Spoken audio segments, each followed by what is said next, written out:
Hello बच्चों, let us read this question. This question says true slash false. The molar mass of a compound or the mass per mole of its molecules or formula units is used to convert between the mass of a sample and the amount of molecules or formula units that it contains. So इस question में हमें एक statement given है जो कि कहता है कि जो मोलर मास है कंपाउंड का, या जिसे हम बोल सकते हैं कि mass of one mole of its molecules या फॉर्मूला यूनिट, वो यूज किया जाता है to convert the given mass of a sample and molecules और formula units that it contains.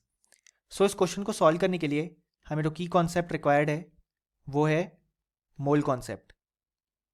सो यहाँ पे जैसे फॉर एग्जांपल अगर हमें फाइंड आउट करना है नंबर ऑफ मोल्स, तो हम लिख सकते हैं कि जो नंबर ऑफ मोल्स हैं वो हो जाता है given mass of the sample upon the molar मास.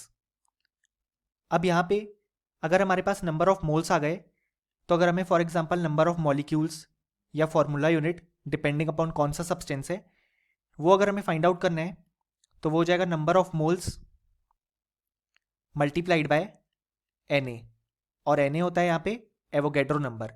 अब अगर हम इस नंबर ऑफ मोल्स वाले पार्ट को यहाँ पे रिप्लेस करें तो वो हो जाएगा given mass upon molar mass multiplied by Na. सो हम देख सकते हैं कि यहाँ पे जो मोलर मास वाली क्वांटिटी है वो यूज हो रही है टू कन्वर्ट जो भी हमारे पास गिवन मास है इनटू नंबर ऑफ मॉलिक्यूल्स, क्योंकि जब हम गिवन मास को मोलर मास से डिवाइड करेंगे तो हमें नंबर ऑफ मोल्स मिलेंगे.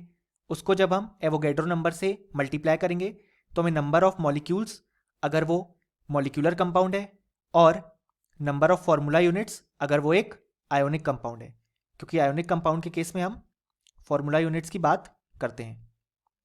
सो हम देख सकते हैं कि यहाँ पे मोलर मास वाला जो फैक्टर है वो यूज हो रहा है to convert mass of a sample and number of molecules.